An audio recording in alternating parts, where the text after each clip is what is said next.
When I woke up this morning, I was greeted by an amazing Gamers Nexus video talking about the Ryzen CPUs, specifically the 9000 series CPUs dying on ASRock motherboards. Now, at the end of their video, they pretty much concluded that this is still a mystery. It still remains unsolved as to exactly what is going on here. And it's crazy because so much is happening within this last week where, for instance, today, the person who we had the system where our 9950X died in, they finally came around and we had the replacement 9950X to put in their PC. So it just landed, everything landed on this same day, where also ASRock contacted me wanting to sign an NDA, saying that they have answers in relation to this whole thing, which I'm going to ask you guys straight away. Do you think I should sign this NDA, see what they have to say, see if they know exactly what the problem is, which I do believe AMD and ASRock know exactly what the problem is. I mean, enough time has passed to see that BIOS updates from ASRock are still not doing anything. And also, this issue is happening as well on other motherboard manufacturers. For instance, Asus are having reports of, when I look at the tally score in Gamers Nexus video, they got 37 dead Ryzen 9800 X3Ds. ASRock far outnumber them all, however, with over 200 cases. And then Gigabyte and MSI have the least amount of deaths here. And so this really makes me wonder what exactly is going on here, where I've got more answers to provide to you guys today, where I'm finally homing in on this myself, where we've got the 7950X, which has come back to me. This has been working in the said PC with all the same settings in terms of expo profiles, as well as other SoC voltages, and every other setting was exactly the same on this 7950X as it was on the 9950X that died just after 2 weeks. So the issue itself, I don't think it's just a cut and dry ASRock bad, AMD not to blame. It's looking more like the motherboard isn't killing the CPUs when it's not really killing any 7000 series CPUs.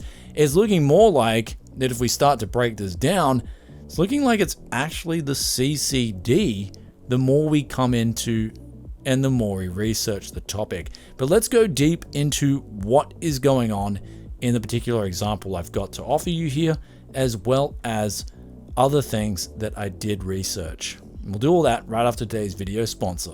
Do you need to get Windows activated and don't want to spend stupid amounts of money on a key? Well, if that's you, then today's video sponsor, SCD Keys, has you covered. For as little as $21 for Windows 11 Pro or $13 for Windows 10 Enterprise, you can get activated instantly. And also, don't forget to use the coupon code BFTYC for a big juicy discount. Links in description below. Welcome back to Tech Yes City. And what we've got right here is our dead Ryzen 9 9950X. It's back in my hands. This is the batch number on it. It's got the 2424, meaning it was made in 2024 and the 24th week, which starts from June the 10th. And then we've got the one that I replaced it with. That was batch number 2513, which is essentially the week that starts from March 24th in 2025. And so we've got a different batch here for the 9950X. And here's where over time I will get the answers I need, because this 9950X that I replaced, it's got all the same settings again. So if this one dies, then we know, okay, it's definitely, at the very least, ASRock are doing something pretty bad on their motherboard. But I've got an inkling that this 9950X that I got in is actually going to keep working absolutely fine. And the reason for that is because when I looked a little bit closer through the forums and all the information I could find, there was a person at the forefront of this, Natty_Overlord, who did a lot of good research. They tallied up a lot of the dead cases and what was happening with these CPUs. And what we could see here was a very common theme, was that these CPUs, a lot of them were dying when they're either in sleep states, or basically in the case of my particular CPU, the 9950X that died here, it died while the said person was just watching a movie, which is not strenuous at all on the CPU. In fact, if they got GPU decoding going on, it's probably just going to be strenuous on the GPU. And so it didn't make any sense for the CPU to die in a non-strenuous state. But one thing that I forgot to add in my previous video, and when I watched the GN video where they did such good research, I'll actually put the link to that video up here somewhere, because I will be referencing some of the points that Gamers Nexus is talking about, because they've just done such good research on it. They really go deep into the deepest of ends and try to get the answers, conclusive answers. And it was a shame to see that they couldn't get the conclusive answer this time around, but I believe they will get a concrete answer, just like we all will be helping to get this concrete answer in due time. And so after watching this video, they were talking about sleep states and hibernation states being a possible factor here. But here's where one thing I forgot to mention was that I turn off hibernation on my personal builds. I also turn it off any build that I do for whether it's a friend or a client. I always turn off hibernation states. It's something that I do personally because over time, selling so many PCs, hibernation state is just more of a pain than it is a benefiting factor. And what I mean by this is I just get so many people that will come back with, oh, the PC crashes after hibernation, and then I got to reset it. Can you fix it for me? And then, like in the past, I've just fixed it by just turning off hibernation. PC's never had a problem. So this time around, I forgot to mention with my 9950X build that I did for my friend was that I turned off hibernation. And so the 9950X still dying in that particular build, for me personally, meant that it wasn't a hibernation problem per se that's killing these CPUs. But when we go further into the details here, we can see that the 9000 series CPUs are also dying on B650s and other motherboards in the 600 series lineup. And so if parts changed from the 600 series to the 800 series, then that wouldn't explain the ASRock 600 series boards still killing the 9000 series CPUs. And also when I look at the 7000 series CPU that's been on the same setup for the last 5 months nearly, not dying, I do believe this is pointing towards more and more like it's the CPU. Furthermore, when we go through the forums and research closely, I can see that the Natty Overlord themselves, they actually got a replacement 9800X3D, and it's been working fine in their killer motherboard. You've got killer Nix, and now you've got killer motherboards. It's been working fine in their killer motherboard now for over 9 months, I believe they've reported. And one thing though that I was a little bit like, damn, we won't get a definitive answer on, was the fact that Natty_Overlord, they changed the SoC. When they changed their 9800X3D, they actually manually brought down their SoC voltage to 1.125 volt. And so the funny thing about their example is actually going forward, I'd love to see them personally, if they have the time and patience to do it, revert their 9800X3D that's been working for 9 months, revert that back to the same settings of the one that died. So I do believe Natty Overlord can still help get to the bottom of this mystery actually quite quickly now, as will I by giving you guys an update in the next few months on the personal PC that's had the replacement and seeing whether that dies or not. Now, one thing I also noticed was that out of all these CPU examples and reading through them all, the maximum a CPU lasted for was around 6 months. Outside of that, it was very common for 3 months and under. That was the most common time frame of when these CPUs would die, if they did die, in the ASRock boards. However, there was the anomaly of the 6 months as well as a 5 months in there. They were the only really 2 examples I could find past 3 months. Most of them, pretty much the majority of these examples, were 3 months and under. Now with time frame, you may be wondering, why is this important to ask?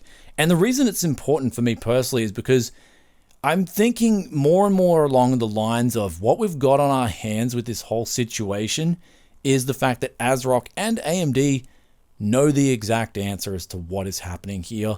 They just want to sweep it under the rug and not blame one another. And this came from my experience in Taiwan with the Taiwanese culture, because especially ASRock, they're a Taiwanese first company. They're born in Taiwan, and I felt like they knew more to the story than just sort of saying, oh, it was actually some BIOS limits where AMD made these recommendations. We were still running within the recommendations. We were just running a bit higher than the other motherboard manufacturers, but then these limits were actually a little bit too high, so we've dialed them down a bit with new BIOS updates. And since then, we've still got reports of CPUs dying. And here's where ASRock, if you are not to blame here, especially if you're working within the recommended limits from AMD and CPUs are still dying, then it's okay to just come out and say AMD are at fault here. They've got some faulty batches of CPUs that are out in the wild. Because one thing I did look at with the Gamers Nexus video was that they did report all the batches of the CPUs. But one thing that I'm not entirely sure of is how many in general overall batches are there out there? Like in general, is there, say, another 20 batches that exist by the week that we don't know about? Is there different countries that these have been manufactured in? And so is it actually a batch thing where if we're looking at the batches, is it a case of there's so many different batches out there and there's 0 deaths on those batches as opposed to the ones that we've got in the graphs here and the pie charts being dead? And so this for me personally leans more towards it actually being just a faulty CPU. And why it would happen at lower levels is where we then look into the actual differences between the 9000 and 7000 series. And the only big difference I can see here is the actual CCD. They're using a different node process from TSMC, as well as changing up the architecture in a few ways.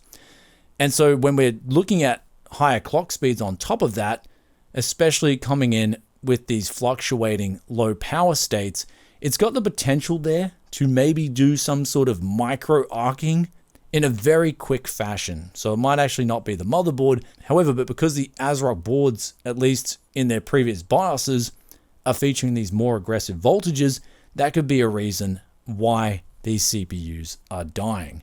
So that's just one thing of where all my research is pointing towards at this point in time. It is pointing towards the actual CCD itself being the problem. However, we don't have any concrete evidence at this time, and a lot of us are still making speculation.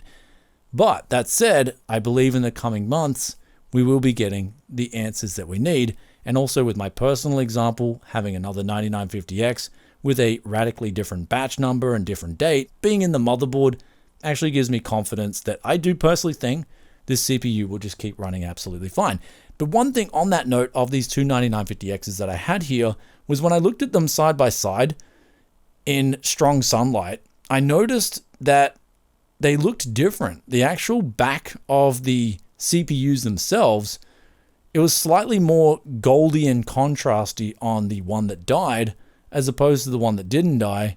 Looked like it was a little, had a little bit less vibrancy to the look of the actual pads themselves on the back. So that was one of the differences I just noticed on these two CPUs. And essentially the one with the newer manufacturing date being newer, you'd think that it'd be more contrasty, right? If there was oxidization or anything like that over time that would cause the pads to fade. But having the earlier version being more contrasty and more vibrant sort of makes it so that, okay, there actually is a slight difference here that's been changed in the manufacturing process since both the CPUs come from China. Now here's where we're going to go back to this Taiwan culture topic and why I think ASRock and AMD both know the answer of who's to blame, just they don't want to come out and state it publicly. Where actually in the Gamers Nexus video, they looked at this translation from an interview where AMD came out, an AMD representative came out and said, well, the motherboard manufacturers are using the incorrect voltages. But then that statement versus what I'm told from ASRock, where they are using the correct voltages within the limits that AMD recommended, is a conflict. It's two different opinions where one person is saying we didn't do anything wrong, and then the other person is saying, well, no, they did do something wrong and they're to blame. And so we're not getting to an answer here. And so in this whole ordeal from that AMD rep, what are these voltages, AMD? Wish this representative would say exactly what the voltages are that are too aggressive, that are out of spec. Because at this point in time, I believe everyone who's followed this topic would love to know. And same with ASRock. If you guys know the answer, just come out and say it already. And this is what's frustrating about this whole point, is because it's not even a massive thing to begin with. For instance, when I speak to local retailers And one of those being Umart, they have like huge volumes of Ryzen 9000 series sales. They told me that personally they haven't seen one dead CPU come back out of all of Australia. One dead Ryzen 9000 series CPU come back, which means that it is a very small scale of this whole thing. Like, it's actually really small. When you look at 200 dead 9800 X3Ds, out of how many X3Ds have been sold out there, there's just heaps of these CPUs have been sold. Massive amount. But when looking at such a small sample here, we're still looking at a variance that is pointing towards ASRock motherboards in a combination with AMD CPUs having much more of a problem outside of a standard deviation above the other big three motherboard manufacturers. Whereas Zeus looks like they outsell Gigabyte and MSI, for instance, by quite a big margin, and so naturally they're going to have more failures there. And so that reflects that in the numbers. But ASRock having these, then a whole, like, it's almost like there's some, I don't know the standard deviation, but they're like a whole nother tier of just failures above that. But in the grand scheme of things, it's still not a massive amount of CPUs. And so coming out and just being transparent from the get-go would be the best way to go. But back to this Taiwanese culture, when I was over there, no one wants to blame anyone. They don't want to point the finger at anyone and get to the real problem. It's like in their culture where they'll just be like, nope, we can't talk about this. Or we just try and sweep it under the rug. Yeah, it was a BIOS issue. Where we know now it's not the BIOS. That wasn't the problem. And in fact, for my particular example with my 9950X, I've crystallized that BIOS. I'm not changing a thing. I want to know if the motherboard is killing the CPU. And also, on that note, ASRock, if it's not your motherboard's killing the CPU, not coming out and saying anything is just damaging your brand by the day. It really is doing much more damage by A, not being transparent about the whole issue, and B, if it is AMD, if there's somewhat of a blame here to be placed on AMD and not saying anything, it's hurting your brand again, even more. So what is going on with this whole issue is just bizarre with these two companies, because at the end of the day, you're selling products to different cultures. You're selling a product to an American culture, English culture, Australian culture. In our cultures, at least in Australia here, when we f*** up, we own it. And we just say, I f***ed up. And this is where the f*** up was. And ultimately, that's just a better way to do business with your customers. Be straight up about the problem. Get to the bottom of it. Because it doesn't help anyone just skirting around on the fence and trying to keep AMD happy, but then trying to sweep it under the rug. Like, it just doesn't help anyone. And so ultimately though, when we contrast that back to the grand scheme of things with big retailers in Australia not having one dead CPU come back, it shows that the scale is still really small, but a lot of people out there would just appreciate some transparency with the whole issue. Now also in the Gamers Nexus video, they got in contact with people on the server side. They had problems with some ASRock boards, but they didn't have any dead CPUs from what I gather. But also they had an issue where they got reports of ASRock promising to pay for shipping, but then ASRock is not paying for shipping. So ASRock, just get on top of this. I know you're better than this. For me personally, I've used ASRock products over the years.